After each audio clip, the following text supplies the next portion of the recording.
नमस्कार, स्वागत है आप सबका आसाम खबर की इवनिंग बुलेटिन पर।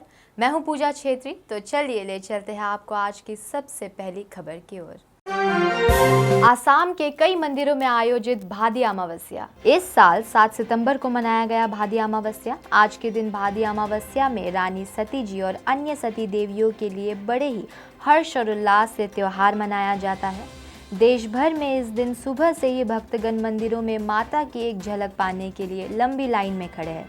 आपको बता दें कि राजस्थान के मारवाड़ी लोगों का दृढ़ विश्वास है कि रानी सती जी स्त्री शक्ति की प्रतीक और मां दुर्गा का अवतार है और इसी के साथ रानी सती मंदिर झुंझुनू राजस्थान और रानी सती जी के प्राचीन मंदिरों में आज के दिन कोविड प्रोटोकॉल्स को मद्देनजर रखते हुए इस त्योहार को मनाया जा रहा है। आपको बता दें कि गुवाहाटी में भी बहुत धूमधाम से मनाया गया ये उत्सव। आटगांव एवं गल्लापट्टी फैंसी बाजार के श्री रानी जी सती मंदिरों में बड़े ही धूमधाम से मनाया गया भादी अमावस्या। साथ ही फैंसी बाजार स्थित सांगनेरिया धर्मशाला में भी श्री छाजल अमृत शक्ति समिति के द्वारा आयोजित किया गया मंगल पाठ। इस पर्व पर भक्तगण बड़े ही श्रद्धा से मंगल पाठ करते हुए व खुशी से झूमते हुए नजर आए। आपको बता दें कि धर्मशाला स्थित मंदिर में कीर्तन छाजल अमृत शक्ति समिति के तरफ से किया। श्री पोड्डार मादल भवानी सती दादी के ओर से समिति के सदस्य पंकज पोड्डार के घर में भी कोविड प्रोटोकॉल्स के नियमों के साथ मंगल पाठ एवं पूजा अर्चना की व्यवस्था की गई है। असम सरकार करेगी बरामद गेंडे के सींगों का संरक्षण। आसाम में व्यापक स्तर पर जारी वार ऑन ड्रग्स के साथ ही पुलिस प्रशासन का अन्य अपराधों के खिलाफ भी तेज अभियान जारी है। इसी क्रम में अवैध शिकारियों से पुलिस ने सैकड़ों गेंडे के सींग जब्त किए हैं। ऐसे में वन्य विभाग के कार्यालय में रखे गए इन सींगों को एक साथ जलाकर नष्ट किया जाएगा। 22 सितंबर को इंटरनेशनल राइनो डे के मौके पर काजीरंगा में विशेष कार्यक्रम के तहत मुख्यमंत्री डॉक्टर हिमंता बिस्वा शर्मा मौजूद रहेंगे। वहीं दूसरी ओर राज्य में पहली बार अत्याधुनिक तरीके से इन गेंडों के सींगों का डीएनए टेस्ट भी किया जाएगा। साल 1961 से वन विभाग ने जितने भी गेंडों के सींग बरामद किए हैं उनकी जांच की जाएगी और फिर बाद में राज्य सरकार इनमें से कुछ विशेष सींगों का संरक्षण करेगी। जब्त गेंडों के सींगों में से सबसे वजनदार सींग 3 किलो 500 ग्राम का बताया गया है।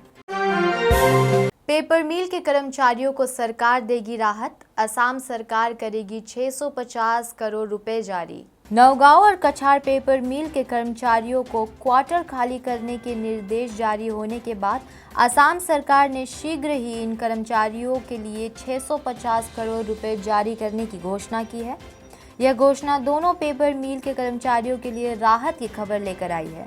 लेकिन इस बीच मंत्री पीयूष हजारिका ने कहा है कि कांग्रेस के उकसावे में आकर कुछ कर्मचारी सरकार के प्रस्ताव को ठुकराकर समस्या को अधिक जटिल बनाने की कोशिश कर रहे हैं। उन्होंने कहा कि पेपर मिल के कर्मचारियों को क्वार्टर खाली करने का निर्देश सरकार ने नहीं बल्कि अदालत ने दिया है।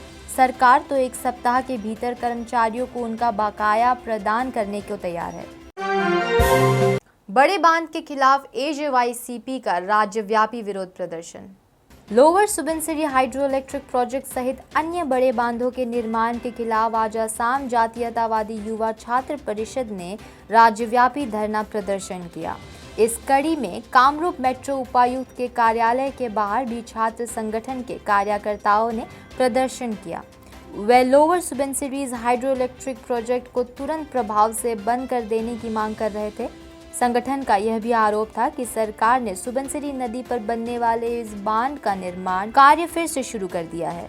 इसके लिए सरकार ने विशेषज्ञों एवं अन्य स्टेक होल्डर की राय तक नहीं ली। हिमाचल प्रदेश में 100% लोगों को लग गई है कोविड की पहली डोज। प्रधानमंत्री नरेंद्र मोदी ने बुलाया चैंपियन। प्रधानमंत्री नरेंद्र मोदी ने सोमवार को कोविड-19 वैक्सीन की पहली खुराक के साथ अपनी योग्य आबादी के 100% का टीकाकरण करने वाला पहला राज्य बनने के लिए हिमाचल प्रदेश की सराहना की और कहा कि राज्य ने उन्हें गर्व करने का अवसर दिया।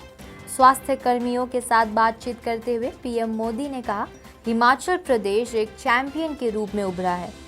यह पहली खुराक के साथ अपनी योग्य आबादी के 100% और दूसरे खुराक के साथ 1/3 आबादी का टीकाकरण करने वाला पहला राज्य बन गया। प्रधानमंत्री नरेंद्र मोदी ने राष्ट्रीय शिक्षक पर्व की शुरुआत की। प्रधानमंत्री नरेंद्र मोदी ने मंगलवार को शिक्षक पर्व की शुरुआत की। 7 सितंबर को शुरू यह कार्यक्रम 17 सितंबर तक चलेगा। कार्यक्रम में वर्चुअली उपस्थित होकर पीएम मोदी ने राष्ट्रीय पुरस्कार प्राप्त करने वाले शिक्षकों को बधाई दी। उन्होंने कहा कि सभी शिक्षकों ने कठिन समय में देश में शिक्षा के लिए, विद्यार्थियों के भविष्य के लिए अतुलनीय योगदान दिया है।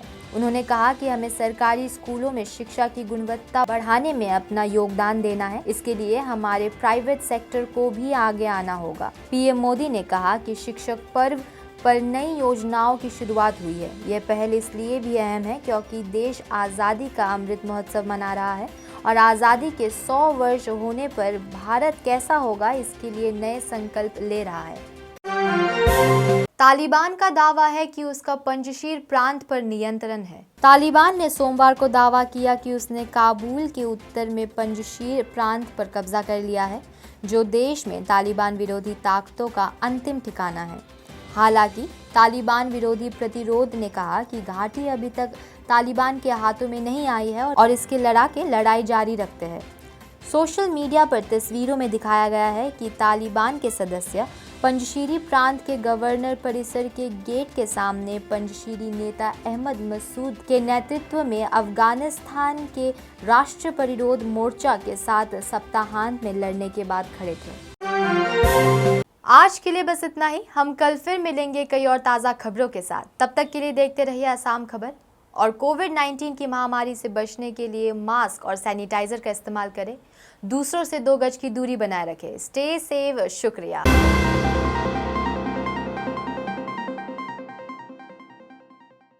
ऐसे ही ताज़ा खबरों के लिए हमारे चैनल को लाइक, शेयर और सब्सक्राइब करें। ट्विटर, इंस्टाग्राम और फेसबुक में फॉलो करें।